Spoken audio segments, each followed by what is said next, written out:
Welcome to another AUG blog audio post located at augforums.com. That's augforums.com. You can find this specific audio post at augforums.com/audio post 12. That's audio post and the number 12. This is your host, Tim Rodman, coming to you live on Saturday, March 21st, 2020 from Columbus, Ohio, where me, my wife, and my two kids are hunkered down riding out the coronavirus. In this audio post, we are talking with Dan Wilkins over the phone. We're at least 6 feet away here. And Dan, I'll let you go ahead and introduce yourself and what you do. All right. Thanks, Tim. My name's Dan Wilkins. We manage and run Bell and Company. We are located along the Gulf Coast in Mobile, Alabama. We are a small distributor of engineered type products, and we sell to the industrial and marine shipbuilding industries. We have 7 employees. We're probably annual revenue under $10 million. And we have been in business since 1955. So a lot of the lines we sell, we've been established with those lines and selling them along the Gulf Coast since 1955. So we've been around and see a bunch of changes over the years. And my grandfather actually was the founder, Fred Bell, of the company. And after that, my father actually ran the business for a number of years, and I came on board. I do have a technical background. I was a systems consultant engineer with Cisco Systems for about 12 years before I came to Bell and Company. And one of the things I took on when I did come here was sort of getting us updated and prepared for the future, and how things were changing with a lot of sales going online, and being able to have a system that was capable and had the functionality to help us adapt and change and be relevant in the future. And before we go any further, first, I just want to thank you, Dan, for being a guinea pig on our first phone interview and our first Acumatica customer interview. And I think it's great to be able to have this more raw format where you get to tell your story and how you're using Acumatica. You've actually got one of the Acumatica customer success stories up on their website. It's more polished video format, and I think there's value in both, having this more raw, let's get real type format and the polished video format that's already out there. So thanks for being the guinea pig, and thanks for that background. I think I'll prod you a little bit with some questions and just let you tell us everything you'd like to tell us. Sounds like your role then specifically at the company is the owner-operator, and that's a third generation. And you said you came on, brought in some new technology solutions. I'm curious what you were running before you started using Acumatica, and about when you started using Acumatica. All right. And I do want to thank you, Tim, for I don't mind being the guinea pig, because I do see value in this type of audio post being more raw. As you keep doing them, I'm looking forward to gaining some knowledge and finding out about other customers too. So appreciate your efforts in doing this. So when I came to Bell, it was in 2008, and we were sort of a hybrid system. We outsourced Can I stop you right there? 2008, yeah, huh? So you came in right at a very difficult time. Interesting yeah, that we're now hitting 12 years later, another difficult time. yeah. I'll let you keep going, but there might be some insight you can provide there, but go ahead. Yeah. So we were sort of a hybrid system. Our AP and AR was outsourced to our accounting firm that we used, but we did all of our inventory through QuickBooks Enterprise, and basically, I mean, from somebody like me with a IT systems background, it was very very inefficient and very annoying to me. But So was it Fishbowl or was it just native QuickBooks? I'm curious. it was QuickBooks Enterprise Edition, and then with Okay. under Enterprise Edition, they have sort of they have a distribution manufacturing, which is the one we were using. I forgot the others, maybe a real estate version, a couple others. We were on the distribution manufacturing, which gave you similar to what you'd expect. I think maybe lot serial numbering, more shipping type capabilities. But it was a local install, meaning, I had it on a server here that the workstation's connected to. And but we had the inventory and the sales orders and on that system, but ARAP was really at the accounting firm, and I'm not sure what financial software they were using, but so I had two dissimilar systems. Never could really, never had the capability of being able to pull a report and see in real time sort of where I stood and what was going on. All that data had to be sent to the accounting firm, and then, we would, for the previous month, it may be 20, 30 days before I'd get a report from the previous Sounds month. painful. Yes, very painful for me, being sort of I'm 44 years old, and I don't consider myself really old, but my generation likes everything now, and I want to be able to daily have a dashboard, see where I'm at. So that was not happening, and that sort of set me in motion to find. I wasn't necessarily looking for an ERP type software. I just was trying to find, or really initially looking at anything out there to be able to integrate and run off a system here, preferably in the cloud. I wanted to get rid of any kind of backup or data that I had to manage here on site. So that was one goal. And then my other goal, we had locally here, so I moved us to Office 365. I got all that in the cloud. So I wanted to be able to, if a hurricane came and blew this business away, I wanted to have everybody at home working and not miss a beat.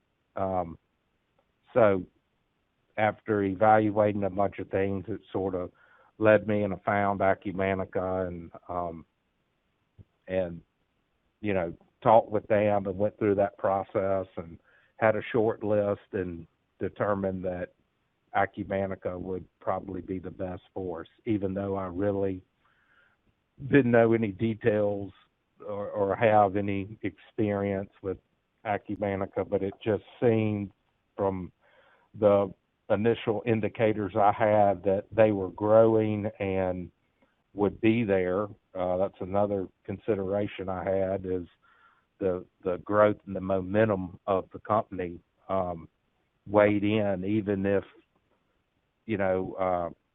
maybe another type software was maybe even like better. I wanted to make sure if I made this investment that they had the backing and the financial future to be around in a couple years. Yeah, it's not just a software decision; it's a business decision, a relationship decision, right? Yeah, I'm curious. You mentioned a hurricane. I'm curious if we could sidebar for a minute with the coronavirus now. One thing I wonder as a business owner, how much of it is just psychological ease of mind that you're in the cloud, or do you have any practical examples that is happening right now at your business that's helping you being in the cloud? Well, it is psychological, and having that, being able to know that, my business data and processes is not dependent on this physical building that I come to every day. But for me, like I said earlier, we're small, and with me having to do more of the system functionality and stuff, it's priceless to be able to, if my workload gets heavy at night, I can, after I put the kids to bed, I can go get on my computer, and if there's maybe a request for quote that I see that we didn't get to, I can do it all from my home and have all the resources there. There's no different, than me being at my house at night or early in the morning doing something than at my office. The only thing I like about my office is I have a lot bigger monitor and it's easier to see everything. That's an awesome practical example. I mean, and the peace of mind, just sleeping better at night. Those are two huge things right there. Yeah, that's and great. when we were on QuickBooks, I did the backups and I had it automated, but there would be times, it's just human nature, and I would get an email saying, "Hey, the backup didn't go through," and I'd be busy and I'd be, all right, I'll put that on my to-do list to look at right before I leave work. Well, I'd get a call or something, and next thing I know, 4 days have gone by with a failed backup, and nothing ended up. I mean, I never had a major issue, but I was open to that. I was living on the edge, but I don't have to worry about that now, and so there's a lot of peace of mind in that. So Acumatica, not living life on the edge. I like that. So you implement it. You're using it now. About when did you go live? And I'm also curious, having gone through the process, any wisdom or advice you would give to someone who's in the middle of a Acumatica implementation? Yeah. Well, so we, I guess, started implementation around June, July of 16, and went live January 1st, 17. And like maybe a lot of implementations, I mean, we went live, but I was constantly, I didn't know what I didn't know then, and we were live, but still at the same time, I was seeing things that I didn't fully maybe have right, and correcting things, and but it was only really about a 6-month preparation to get things going. I mean, we had everything configured how we thought it should be, and then did maybe 2-3 months of running in parallel and seeing how things, reported out, and then went live in January 17. One thing that I guess I would say, and this is maybe with any implementation with software and financials, I mean, everybody, when you have an ERP system, it's touching so many points and so much data. A customer is, or you are going to, the whole time you're doing the implementation, or even when you first start, that customer, client, and myself, in my head, I had sort of a vision of like, okay, when I'm on Acumatica, this is what it's going to be like. And with an ERP, and it's so broad and so many channels and touch points and configurations, your partner will be doing that, but the partner does it. The more you can give your partner the expectations, or how you expect things to be, how you want to see things, and it's not just telling the partner that, it's doing your due diligence to understand like the hierarchy of Acumatica. Like, you've got to, I'm not saying that you have to be a programmer and be able to configure it, but you need to understand like a customer class. How does that work in Acumatica? A customer class can mean a lot of things in different software. So say if you're about to start an implementation of Acumatica, look at the overall picture and hierarchy of a vendor, of a customer, and see how that data is broken down. It's broken down, for instance, like I mentioned, customer class. Well, the way you're expecting to see things, or a lot of people sort of expect to see it the way they see it in their current system. Compare that hierarchy in that current system to the way Acumatica does it, and it's almost like mapping. Well, in my current system, it's not called customer class, it's a customer group, and we break it down by industry. Well, know enough in Acumatica of how that hierarchy is to be able to say, hey, this exported data in my current system of customer groups, it really is related to customer class in Acumatica. And that will go a long way when you initially start to come up on Acumatica and start looking around and seeing things. It'll be more like you expect than having whoever's implementing it look at your system and sort of guess what you are going to expect in Acumatica on the end result.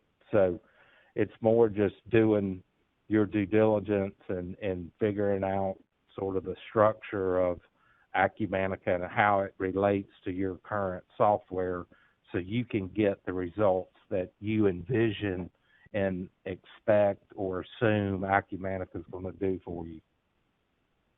I'm curious if you would agree with this. I don't know if I'd call it a politically incorrect or non-kosher statement, but one thing I like to say is that, in my opinion, there's not really any such thing as implementing Acumatica. It's not about the screens, the configuration, the specific steps.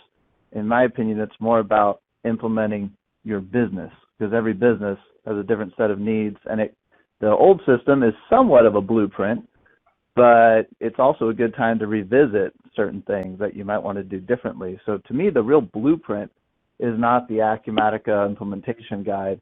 You need that. You need to go through that and set things up, but your real blueprint is your business. I'm curious your take on that. Yes, and I agree. And so by having like a partner that does implementations, they know Acumatica and they know sort of where the data can go. And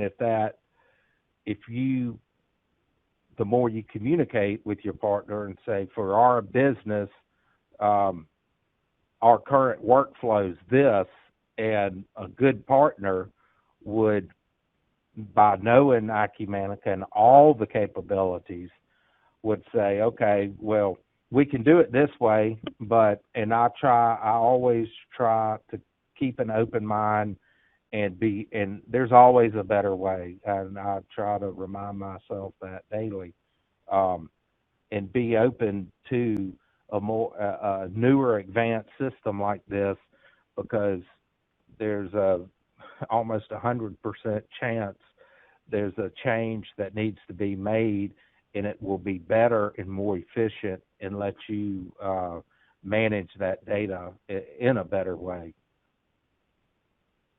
So I'm curious how you wound up implementing and how you wound up configuring things. Was there anything that stands out to you that was maybe a creative use of Acumatica, or some outside tools that you used together with Acumatica, or even some customizations you did to Acumatica?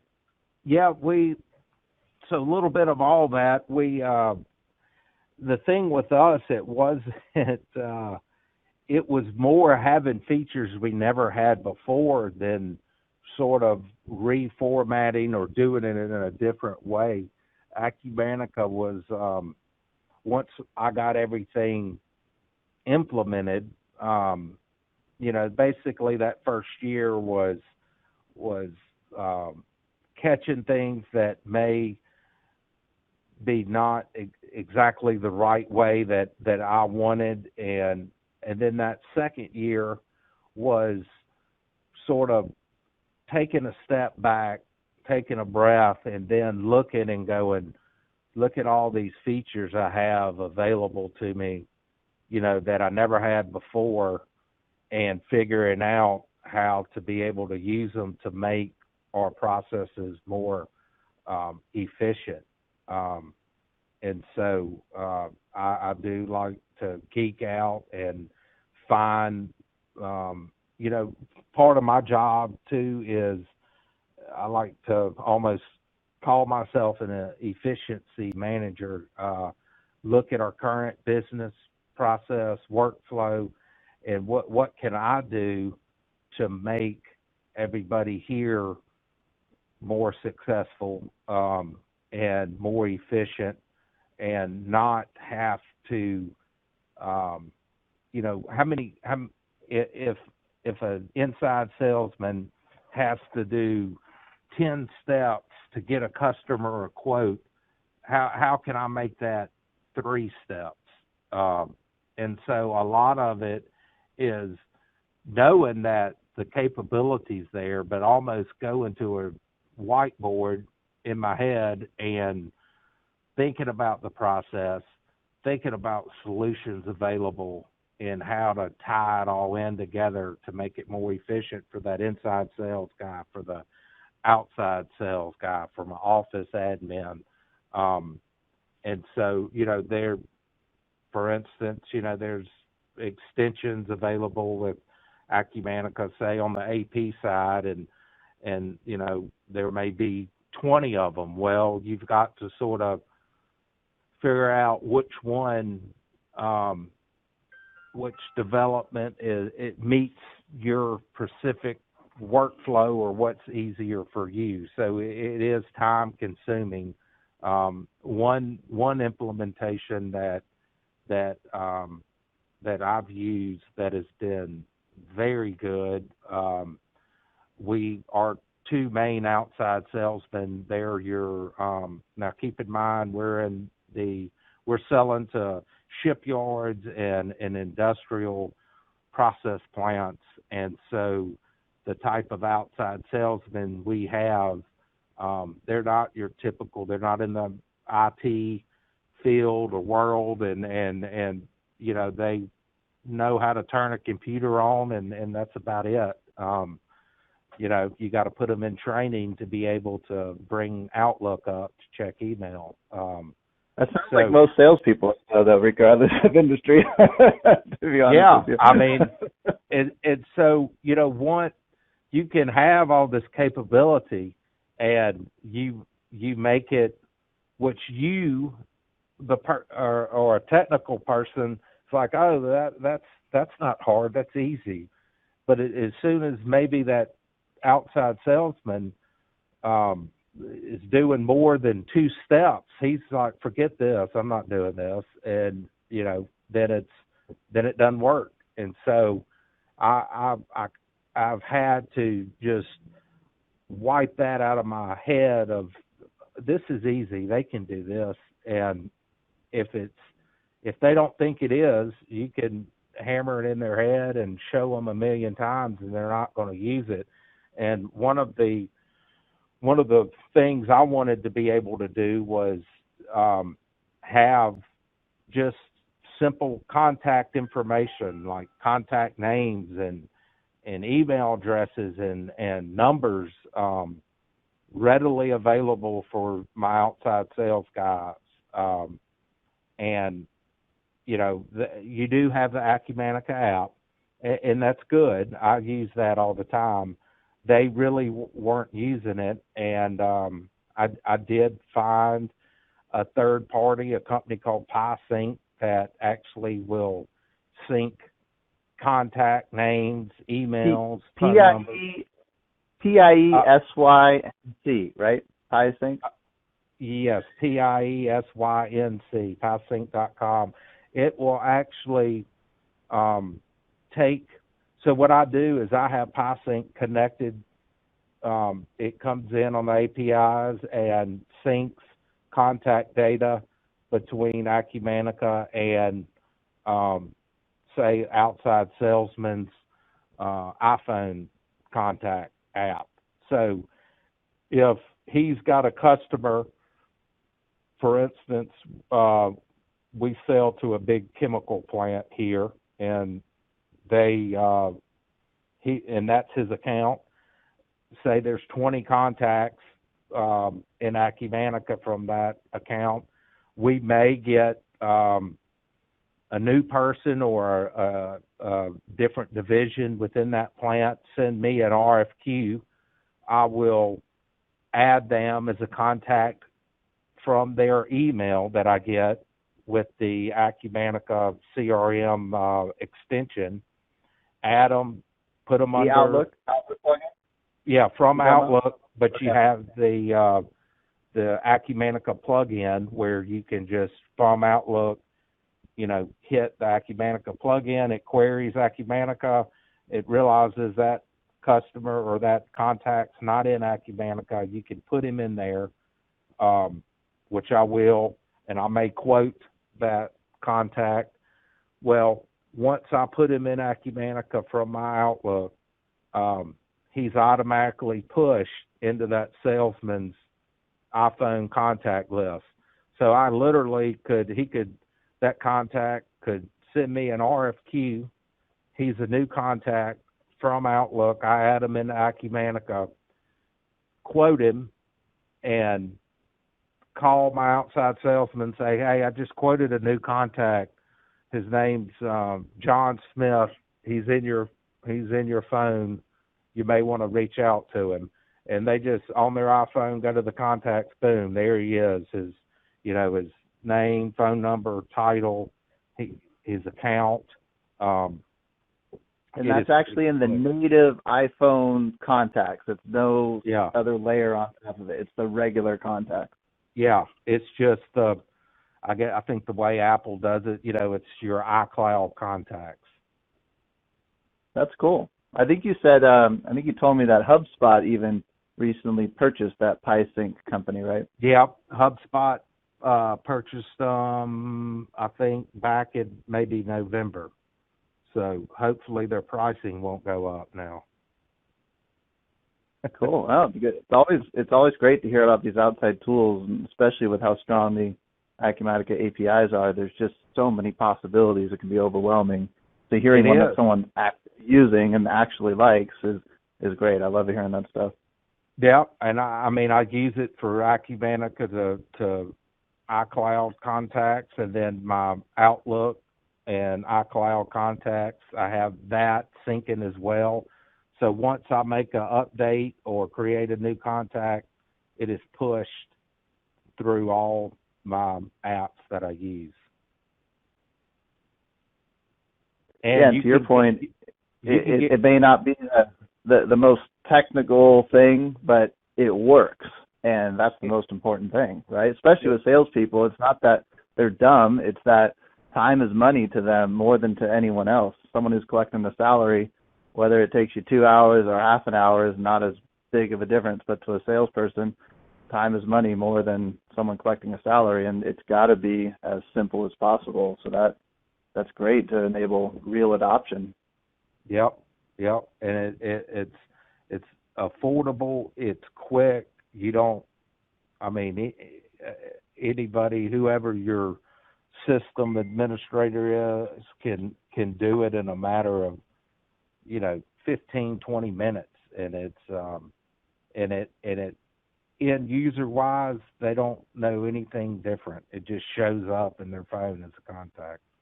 So it's pretty slick. Any other tools you're looking at, like maybe not even using now, but some future projects, things you're interested in? Yeah, I'm currently now on the search for more of a. We are planning on launching, converting I've got to redo our whole website. Right now, it's just something that's more informational, but we are going to go to a full-fledged e-commerce site. So with that brings web chat, stuff like that. So I'm right now looking for a sort of a customer help desk type software that's omni-channel, where whether a customer calls us, emails us, sends us a web chat, and then also I want texting.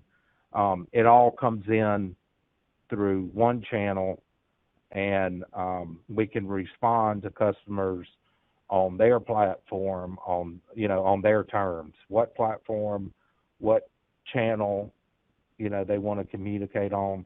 So it's all it's all independent of for our software. It all just comes in the same pipe. We respond back to them on how they communicated, and we're finding we work with a lot of technicians on site. So, for instance, we sell and work with the local school board maintenance crew here in Mobile, and a lot of the times they're on site fixing a mechanical issue, and they may snap a photo of the part that they need and they're text it to us. So, right now it would be text to either like my local cell phone number or my other inside salesman's number. Well, that's sort of, what they call a data silo, where it's nobody else can see that. So I'm wanting to convert our business number where they can just text the picture to that. It comes into our help desk software. We could turn around and quote them and text it back to them, where they may not want to or prefer to use email on their phone. So if they text us, then that's the channel we'll use. We'll text them back a quote or whatever they need, spec sheet, whatever. So that sounds really cool, and I'm glad you brought up that topic. It seems so timely. I've been reading about how Amazon is prioritizing essential items right now, and so many people are so heavily, so many businesses are so heavily dependent on Amazon for both the e-commerce and the supply chain fulfillment side of it. And now you're seeing the danger of that and the crisis, or even if it wasn't a crisis, just the fact that you don't control it, you don't control the delivery of it. And I think it's really interesting that you're looking so seriously at e-commerce, even being in such an industrial industry that you are. It's not just a retail thing, right? I mean, people expect to be able to do business digitally now, and that sounds really interesting. And I'm glad that you mentioned it, especially on this recording. Anyone else who's listening is interested in that. I assume you'd be okay if they reach out to you. Yeah, please do. I mean, the more that we all communicate, the better the solution will be. I've got hours and hours of searching and trialing software for that purpose, and I'm more than willing to share what I've found with anybody that's interested. And I could just think there's just so many touch points it opens up when you opened up multiple channels, and how it actually is going to flow through and the user experience. There's just so many moving pieces and an evolving landscape of software possibilities, right? So I more open the conversation, the better on that. Awesome. Well, hey, Dan, I won't take up any more of your time. I appreciate you chatting on a Saturday. I've got screaming kids in the background that I had to mute myself and ask them to quiet down a couple times, but that's the goal here, a raw conversation. We do no editing on these posts. We publish it immediately. And actually, the kids reminds me of something I saw Raul from Kenzium post on LinkedIn this week. He said his son is so happy to be doing e-learning at home because he feels like his dad now. And now he even tells his parents to be quiet because he's in a meeting. So I'm telling my kids to be quiet, but it's probably going to come back around to me here in the next couple of weeks as their schools ramp up on e-learning. Yeah, when the schools shut down here, my 8-year-old and 4-year-old had thought that summer break had started, and that that Monday morning they walk out of their room and they see that mom has set the den up like a classroom, and the look on their face was priceless. What is going on? I'm about to go out and play. I don't know why you have all this school stuff in here. But they haven't asked you to be quiet on a phone call yet because they're in a meeting or because they're learning? Yeah, not yet. That's probably coming. That might be coming. Well, hey, thanks again. Appreciate it. Stay safe and great chatting with you. All right. Thank you, Tim. Thank you for all the work you do. Absolutely. Glad to do it. Take care. All right. Take care. Bye-bye.